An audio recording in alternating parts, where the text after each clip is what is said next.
Hello dear student, welcome. तभी next topic discuss कर रहे हैं हम लोग फिस्कल पॉलिसी। ओके, तो ये मैक्रो इकोनॉमिक की पॉलिसी होती है और दो पॉलिसी होती है बच्चा। एक होता है तुम्हारा मॉनेटरी पॉलिसी जो मनी सप्लाई के रिलेटेड है, कितना नोट छापना है, कितना नोट सप्लाई करेगा commercial central bank commercial bank को। बट अभी हम लोग पढ़ रहे हैं फिस्कल पॉलिसी। फिस्कल पॉलिसी एक तो पावरफुल इंस्ट्रूमेंट। इसका मतलब क्या होता है, फिस्कल पॉलिसी गवर्नमेंट के पास कहाँ पैसा आएगा और कहाँ खर्चा करेगा, अगर बचा तो वो पैसा का क्या करेगा, फिस्कल बोलते हैं। टैक्सेशन, तो फिस्कल पॉलिसी क्या है, मॉडर्न गवर्नमेंट का मैनेजमेंट है। तो इसके लिए क्या है, ताकि कंट्री में जो भी रिसोर्स अच्छा इस्तेमाल करना है, तो सबसे मेन पार्ट पे आ जाते हैं। तो फिस्कल पॉलिसी के इंस्ट्रूमेंट, तो फिस्कल पॉलिसी में 4 इंस्ट्रूमेंट है। सबसे पहला है टैक्सेशन। टैक्सेशन को बोलते हैं रेवेन्यू, पब्लिक रेवेन्यू बोलते हैं। अपने 12th में भी पढ़ा रहेगा। तो गवर्नमेंट के पास पैसा कहाँ से आता है, तो पब्लिक रेवेन्यू मतलब गवर्नमेंट क्या करता है, काम पे थोड़ी आता है कि उसको पगार मिलेगा। तो गवर्नमेंट के पास पैसा कहाँ से आता है, टैक्स से आता है। एक टैक्स, एक डायरेक्ट टैक्स होता है और एक इनडायरेक्ट टैक्स होता है। एक है ना, टैक्स और एक नॉन टैक्स। तो टैक्स में direct tax, indirect tax. Direct tax बोले तो इनकम टैक्स, इनडायरेक्ट टैक्स बोलते हैं जीएसटी, नॉन टैक्स बोलते हैं फीस, फाइन, पेनल्टी। इस तरह से गवर्नमेंट के पास पैसा जमा होता है। गवर्नमेंट पैसा क्या करता है, देश पे लगाता है ना, अलग अलग जगह पे।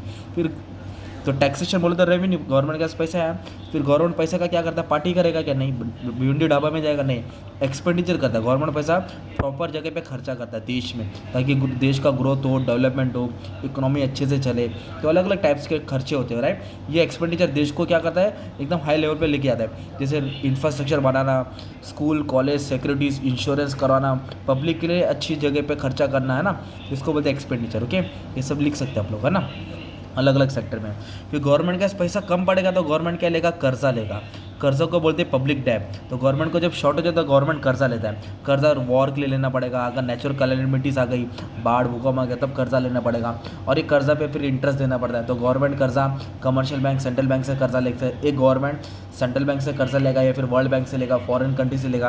पर कर्जा ले तो बाद में बहुत भारी पड़ता है, अगर टाइम पे नहीं दे पाए तो गवर्नमेंट को मुसीबत के टाइम कर्जा लेना पड़ता है, जो अनप्रोडक्टिव पर्पस पे इस्तेमाल होता है। ओके, और फिर एक होता है डेफिसिट फाइनेंसिंग।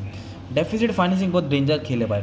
जैसे कि बैलेंस ऑफ पेमेंट होता है इंपोर्ट और एक्सपोर्ट, और जब इंपोर्ट ज़्यादा रहेगा ना तो फिर इंडिया का पैसा बाहर जाएगा, और जब इंडिया का पैसा बाहर जाएगा तो रुपया गिरेगा, डॉलर बढ़ेगा। तो इस तरह पर हम लोग डेफिसिट फाइनेंसिंग हो सकता है। और डेफिसिट फाइनेंसिंग कब होएगा, रेवेन्यू और एक्सपेंडिचर। रेवेन्यू बोले पैसा आवन, एक्सपेंडिचर बोले तो पैसा जावन। तो हमारा खर्चा ज़्यादा रहेगा ना तो फिर सरप्लस बजट नहीं रहेगा, डेफिसिट बजट रहेगा। तो ऐसे बजट में अपने को फाइनेंस करना पड़ता है, यहाँ वहाँ से पैसे का अरेंजमेंट करना पड़ेगा। तो फिर सेंट्रल बैंक से उधार लेगा एक गवर्नमेंट, जो मतलब आप काम कर रहे हो, आप जॉब पे जा रहे हो, पर आप पे सर पे इतना कर्जा है ना कि आपकी सैलरी से घर नहीं जा रहा, आपको यहाँ वहाँ से कर्जा लेना पड़ता है। तो इसको बोलते हैं डेफिसिट फाइनेंसिंग। बहुत डेंजर रोल प्ले करता है, बहुत खतरनाक कंडीशन रहता है, जो डिप्रेशन में लेके आता है। ये 4 तरीका फिस्कल होता है। क्या होता है फिस्कल, इसके जो ऑब्जेक्टिव्स है मैंने अच्छे से अपलोड कर दिया। ओके, वो भी ऑब्जेक्टिव्स पढ़ लेना, इंस्ट्रूमेंट था ऑब्जेक्टिव्स। देखो, मॉनेटरी पॉलिसी फिस्कल पॉलिसी का कॉमन ऑब्जेक्टिव्स बना दिया। कुछ भी आंसर है वही आंसर उठा के तुम लोग लिख सकते हो। ओके, मुझे फिस्कल पॉलिसी समझाने का वो पॉइंट समझा दिया। और इसका अगर ये आंसर आया, लिमिटेशन, लिमिटेशन मतलब बुराई होता है बच्चा।